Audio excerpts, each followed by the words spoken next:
आप चाहते हैं पूरा पढ़ूं या सिर्फ? आखिरकार नतीजों की तस्वीरें साफ हो चुकी है और एनडीए के उम्मीदवार यानी कि सीपी राधाकृष्णन ने बड़ी जीत हासिल कर ली है और इंडिया गठबंधन के उम्मीदवार यानी कि बी सुदर्शन रेड्डी को हराया है। और जैसा कि सच बेधड़क लगातार आपको बता रहा था कि किस तरह से एनडीए के जो उम्मीदवार हैं सीपी राधाकृष्णन काफी मजबूत कैंडिडेट माने जा रहे हैं। लगभग नंबर गेम के हिसाब से उनकी जीत तय है और तस्वीरें भी वही देखने को मिली।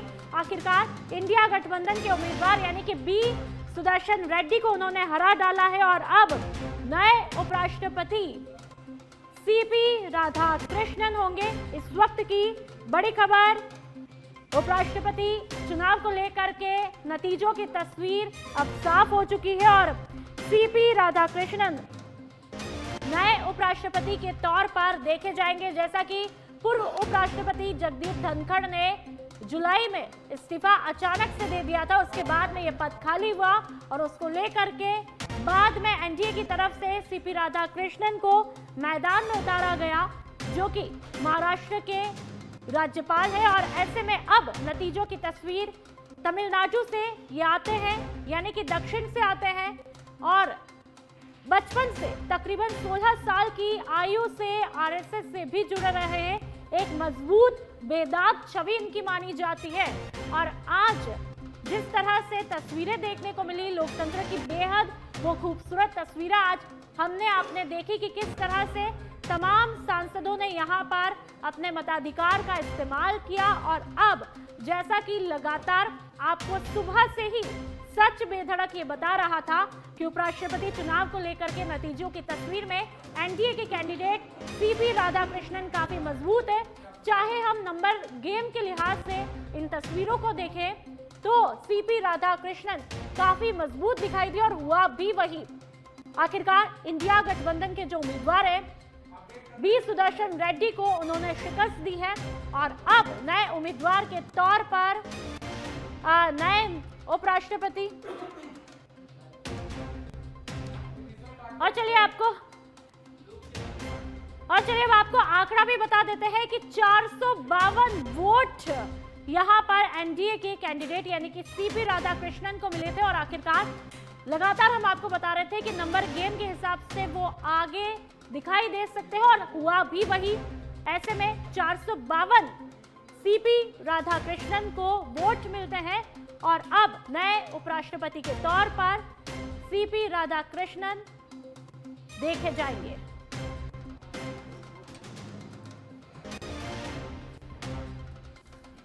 तो एनडीए के उम्मीदवार सीपी राधाकृष्णन ने बड़ी जीत हासिल की है। दक्षिण से आते हैं, हालांकि दक्षिण से तो इंडिया गठबंधन के उम्मीदवार बी सुदर्शन रेड्डी भी आते हैं। इंडिया गठबंधन यानी कि विपक्ष ने भी यहां पर अच्छी खासी ताकत झोंकी थी, एक तरह से मजबूत कैंडिडेट को यहां पर उतारा था। लोकतंत्र की बेहद आज खूबसूरत तस्वीरें देखने को मिली, लेकिन नतीजों में जैसे ही सुबह से ही जो कयास सच बेधड़क लगा रहा था कि आखिरकार एनडीए के जो उम्मीदवार है सीपी राधाकृष्णन ही उपराष्ट्रपति बन सकते हैं और आखिरकार हुआ भी वही। नंबर गेम के लिहाज से भी काफी आगे चल रहे थे और इंडिया गठबंधन के उम्मीदवार बी सुदर्शन रेड्डी को उन्होंने हराया। सीपी राधाकृष्णन को आपको बता दें कि 452 वोट मिले हैं, यानी कि बहुमत के लिए 391 चाहिए होते हैं और ऐसे में बहुमत से कहीं ज्यादा यह आंकड़ा है। भले ही बीजेडी ने नहीं दिया हो, बीआरएस ने किनारा किया हो, लेकिन उसके बावजूद नंबर गेम में सीपी राधाकृष्णन बेहद मजबूत होते हैं, आगे चलते हुए दिखाई देते हैं और आखिरकार उनके सर पर उपराष्ट्रपति पद का ये तख्तो ताज सजता हुआ दिखाई देता है। इंडिया गठबंधन के उम्मीदवार बी सुदर्शन रेड्डी को उन्होंने शिकस्त दी है और लेकिन आज चाहे पक्ष हो या विपक्ष हो, जिस तरह से लोकतंत्र की आज तस्वीरें देखने को मिली, वाकई में वो खूबसूरत तस्वीरें भी थी।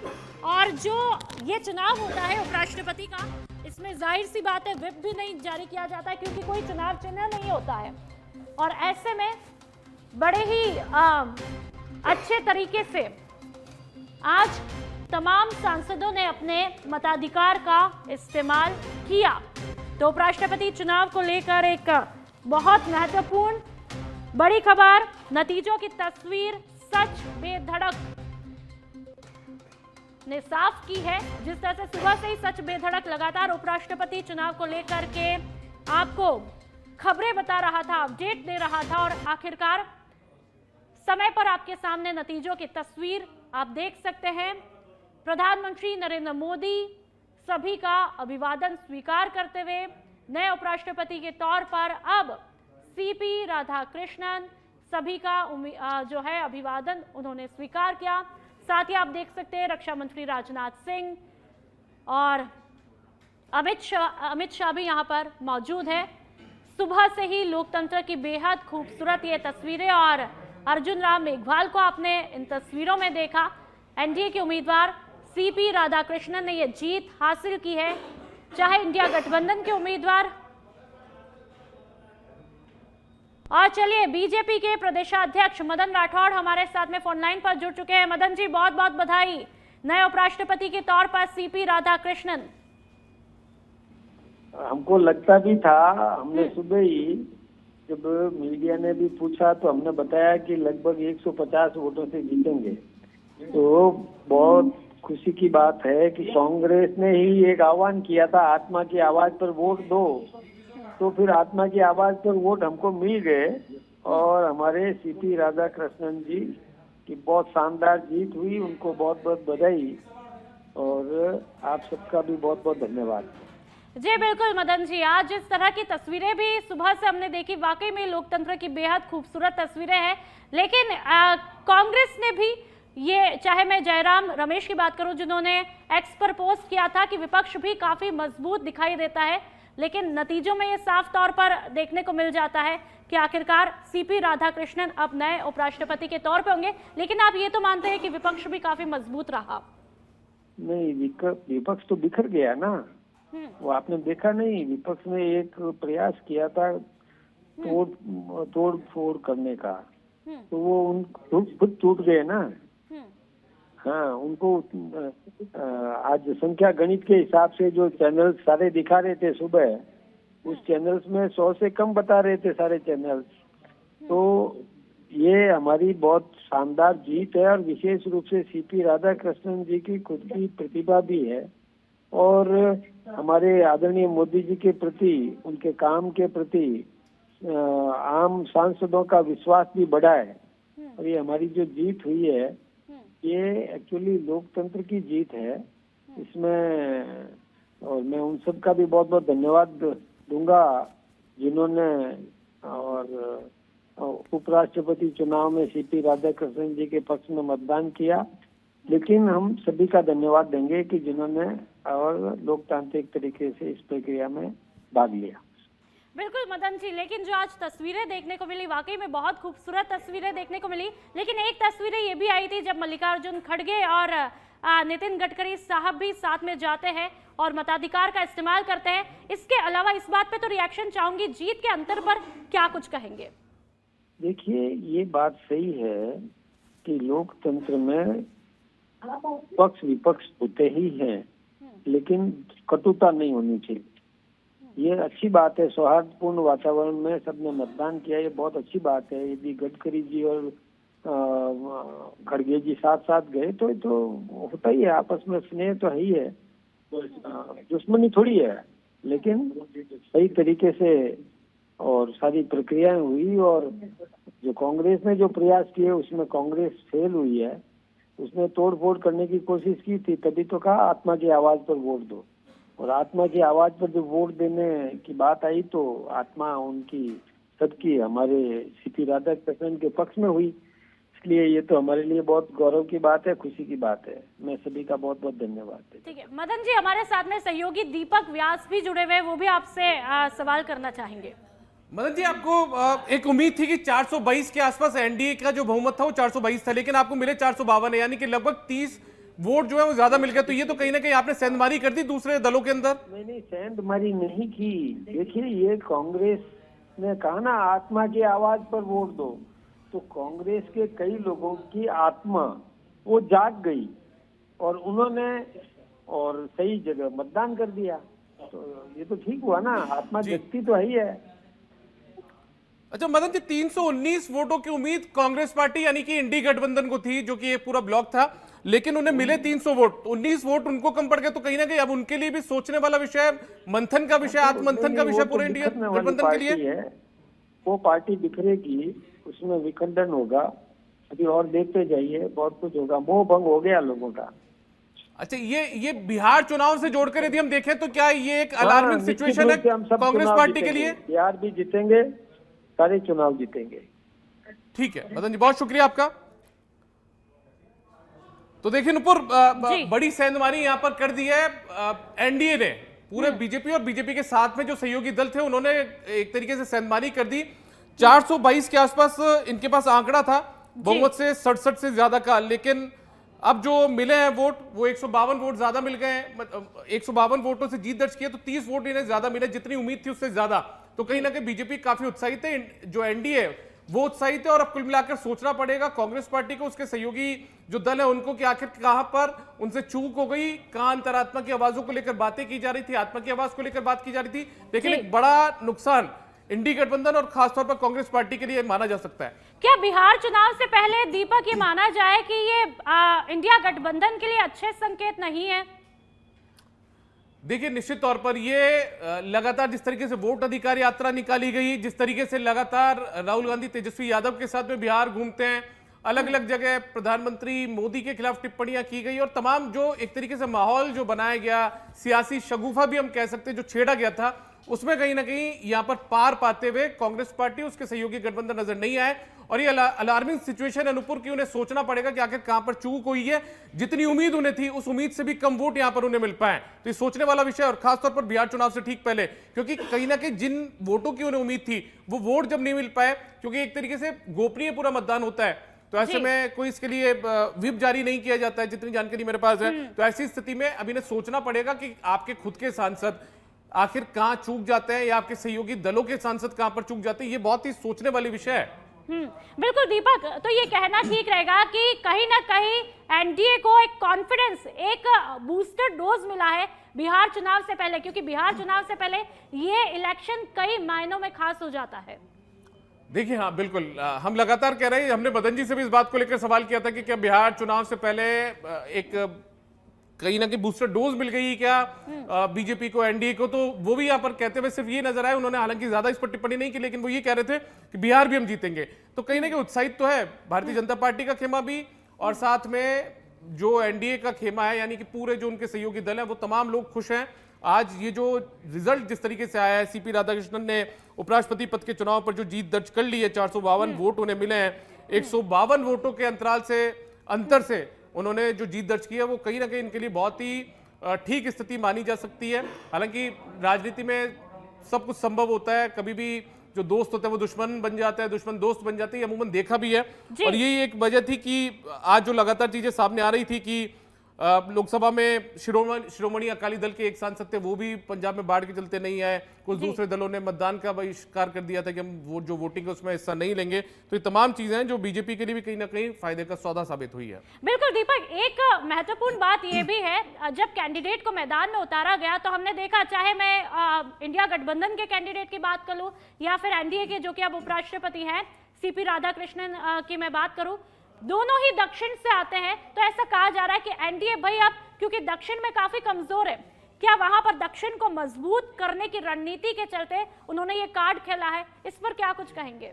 देखिए नुपुर, ये शुरुआत में जब सीपी राधाकृष्णन को उम्मीदवार बनाया गया था और ये माना जा रहा था कि सीपी राधाकृष्णन को उम्मीदवार क्यों बनाया है, ये उसी समय से तमाम चर्चाओं का बाजार गर्म था कि आखिर दक्षिण भारतीय होने के नाते उन्हें यह मौका दिया गया। महाराष्ट्र के राज्यपाल वो थे, लेकिन उसके बावजूद उन्हें उपराष्ट्रपति के पद का दावेदार बनाया गया, दावेदार के साथ उन्हें उम्मीदवार बना दिया गया। तो ऐसी स्थिति में लगातार जो चर्चाएं थी वो इसी बात को लेकर थी कि भारतीय जनता पार्टी जो है उसको हिंदी पार्टी राज्यों की एक जो पार्टी है वो माना जाता है, यानी कि हिंदी भाषी जो राज्य हैं, खासतौर पर जो नॉर्थ के राज्य हैं, उत्तर भारत है, उसमें उसकी बहुत ज्यादा पकड़ है।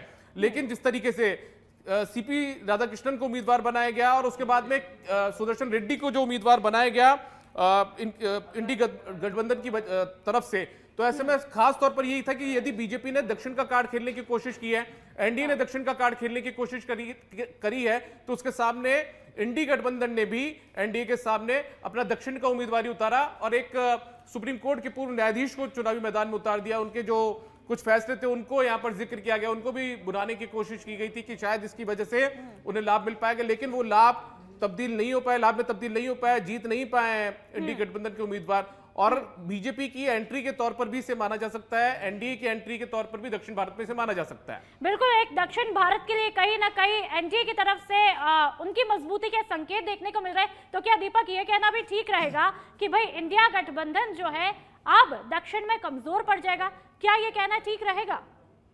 देखिए, अभी बहुत जल्दबाजी हो जाएगा नुपुर इस बात में कहना है कि कौन कमजोर हो जाता है। हालांकि जिस तरीके से उपराष्ट्रपति का चुनाव, राष्ट्रपति का चुनाव, ये तमाम चीजें थोड़ी अलग होती है। इसमें राज्यसभा के और लोकसभा के जो सांसद होते हैं वो वोटिंग कर पाते हैं, लेकिन यदि आप विधानसभा चुनाव की बात करें या लोकसभा चुनाव की बात करें तो जनता जब चुनती है तो वो दूसरे तरीके का चुनाव होता है। तो ऐसे में वो तो चुनाव परिणामों पर भी तय करेगा कि आखिर कौन कितना किस पर भारी पड़ता है, लेकिन सेंधमारी के तौर पर इसे देखा जा सकता है। एक चेहरा भारतीय जनता पार्टी के पास दक्षिण में भी हो चुका है। हालांकि ये संवैधानिक पद है, हम बहुत क्लियर कर दें, जब कोई व्यक्ति राज्यपाल होता है, कोई व्यक्ति उपराष्ट्रपति होता है, कोई भी शख्स यदि राष्ट्रपति बन जाता है तो वो संवैधानिक पद हो जाता है। आरोप भले ही उस पर लगते रहते हैं, विपक्षी दल उस पर आरोप लगते रहते हैं, विधानसभा के स्पीकरों पर आरोप लगाए जाते रहे, लेकिन वो संवैधानिक पद होता है। लेकिन जो पार्टी उन्हें मौका देती है वो पार्टी कहीं ना कहीं उसे बुलाने की कोशिश जरूर करती है, और ये भारतीय जनता पार्टी भी करेगी, एनडीए गठबंधन भी आने वाले वक्त में करेगा यदि दक्षिण में कोई चुनाव होता है तो। लेकिन दीपक, हमने इस पूरे चुनाव को देखा है, लेकिन इंडिया गठबंधन ने कोई भी कोर कसर यहाँ पर नहीं छोड़ी है।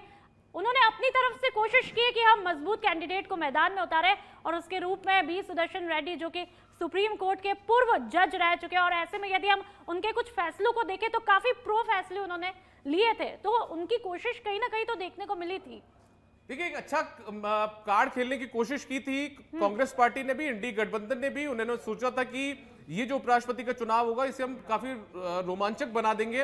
रोमांचक बनाने की कोशिश भी की गई थी, जिस तरीके से मुद्दे उठाए गए थे, जिस तरीके से दावे किए गए थे, दलीलें दी गई थी, उनसे रोमांचक बनाने की कोशिश भी की गई। लेकिन जैसा हम कह रहे हैं, जब चुनाव परिणाम सामने आए, आज जब वोटिंग हुई और उसके बाद में जो परिणाम सामने आए, उसने भले ही राजनीतिक दलों को इतना न चौंकाया हो, लेकिन खासतौर पर जो इंडी गठबंधन है उसको जरूर यहाँ पर चौंकाया है। और इसमें एक बड़ी भूमिका उन पार्टियों की भी देखी जा सकती है जिन्होंने की चुनावों से दूरी बना ली थी। आप खासतौर पर यदि बात करें बीजेडी की बात करें, बीआरएस की बात करें या शिरोमणि अकाली दल की बात करें, तो इन लोगों ने भी चुनाव का बहिष्कार करने के बाद में इसे काफी रोमांचक बनाया। जितनी जानकारी है हमारे पास में, देखिए बीआरएस के 4 सांसद थे, बीजेडी के 7 सांसद थे और शिरोमणि अकाली दल के 1 सांसद थे। इन्होंने दूरी बनाई तो उसका भी कहीं ना कहीं नुकसान इंडी गठबंधन को होता हुआ नजर आया। बिल्कुल, लेकिन जब बीजेडी और बीआरएस और चाहे शिरोमणि दल की मैं बात करूं, जब इन्होंने दूरी बनाई तो कुछ लोग ये चर्चाएं कर रहे थे भाई इनका असर देखने को मिल सकता है, लेकिन जब नतीजे आते हैं तो मुझे लगता है इन दूरियों का कोई असर नहीं देखने को मिलता है और एनडीए बहुत ही मजबूती के साथ फिर से देखने को मिलती है। दीपक, देखिए, जैसा हम लगातार कह रहे हैं कि उम्मीद से ज्यादा वोट मिले हैं। 300 वोट यहाँ पर जो इंडी गठबंधन के उम्मीदवार थे बी सुदर्शन रेड्डी, उनको मिले हैं, सुदर्शन रेड्डी को मिले हैं, और 452 वोट जो हैं वो सीपी राधाकृष्णन को मिल गए हैं। इन्हें उम्मीद थी कि हमें 300 से ज्यादा वोट मिलेंगे, लेकिन 300 से ज्यादा वोट जो है वो मिल नहीं पाए यहाँ पर इंडी गठबंधन को। इधर इनको बहुत ज्यादा 152 वोटों के अंदर से इन्होंने जीत दर्ज की। इनके पास यदि संख्या की बात करें तो 422 के करीब थी एनडीए के पास में, लेकिन उससे ज्यादा यदि इन्होंने यहाँ पर जीत दर्ज की, लगभग 30 वोट इन्हें ज्यादा मिल गए। हो ये भी सकता था, जो दावे किए जा रहे थे इंडी गठबंधन की तरफ से कि आत्मा की बातें की गई, अंतरात्मा की बातें की गई, तो हो सकता था कि 422 में से ये संख्या उनके पास घट जाती, लेकिन उन्होंने 422 से इस आंकड़े को बढ़ाकर 452 तक वो ले गए। और इधर इनका जो आंकड़ा था, जितना इनकी तरफ से दावा किया जा रहा था, उस आंकड़े से ये लोग पिछड़ गए हैं। तो ये सोचने वाली बात जरूर है। बिल्कुल, तकरीबन यानी कि सीपी राधाकृष्णन जो है वो लगभग 152 वोटों से जीते हैं। तो हम इस नंबर गेम को कैसे देखें दीपक? एक बार फिर से जो दर्शक अब टीवी ऑन कर रहे हैं, एक बार उनको फिर से समझा दीजिए। देखिए, 452 वोट यहां पर मिले हैं सीपी राधाकृष्णन को, जो कि एनडीए के उम्मीदवार हैं। 152 वोटों से उन्होंने जीत दर्ज की है। 300 वोट यहां पर सुदर्शन रेड्डी को मिले हैं, जो कि इंडी गठबंधन के उम्मीदवार थे। ऐसे में 152 वोट से यहां पर जीत दर्ज की गई। और यदि आंकड़ों की हम बात करें तो यहां पर सीधे तौर पर देखा जाए तो कुछ जो भूमिका हम लगातार कह रहे हैं कि बीआरएस, बीजेडी और शिरोमणि अकाली दल ने भी यहां पर निभाई थी, और 300 वोट जो है वो यहां पर एनडीए गठबंधन को जो मिले, कांग्रेस पार्टी को मिले। एक आंकड़ों के मुताबिक बहुमत से 85 जो है कम यहां पर रहा है इनका पूरा मामला। यदि संसद की मौजूदा स्थिति की हम बात करें तो कुल सांसदों की संख्या 781 रही है इसमें, जिन्होंने की वोट डाला। इसमें लोकसभा के 523 खाली है, तो 542 सांसदों ने वोट उन्हें करना था। राज्यसभा के 239 सांसद थे, क्योंकि 6 सीटें यहां पर खाली है, वरना ये स्थिति 245 थी। तो ऐसे में जो नंबर गेम है उसके बूते यहां पर कहीं ना कहीं जो एनडीए है उसने यहां पर जीत दर्ज कर ली है। और जैसे हम बार बार कह रहे हैं कि 422 के करीब की उम्मीद उन्हें थी, 422 एनडीए के होते थे, लेकिन उन्हें 452 पर जाकर जीत मिली है। यानी कि 30, 422 और 452 के बीच में 30 का जो फिगर है वो उन्होंने और ज्यादा तय कर लिया, पार कर लिया है। जी दीपक, तमाम जानकारी के लिए बहुत बहुत शुक्रिया। तो लगातार हम आपको बता दें कि अब 15वें राष्ट्रपति, माफ कीजिएगा, 15वें उपराष्ट्रपति के रूप में होंगे सीपी राधाकृष्णन, और उन्हें 452 वोट मिले हैं। ऐसे में तकरीबन 152 वोटों से उन्होंने जीत दर्ज की है। तो अब आपके और हमारे सामने देश का 15वां उपराष्ट्रपति के रूप में सीपी राधाकृष्णन दिखाई देंगे।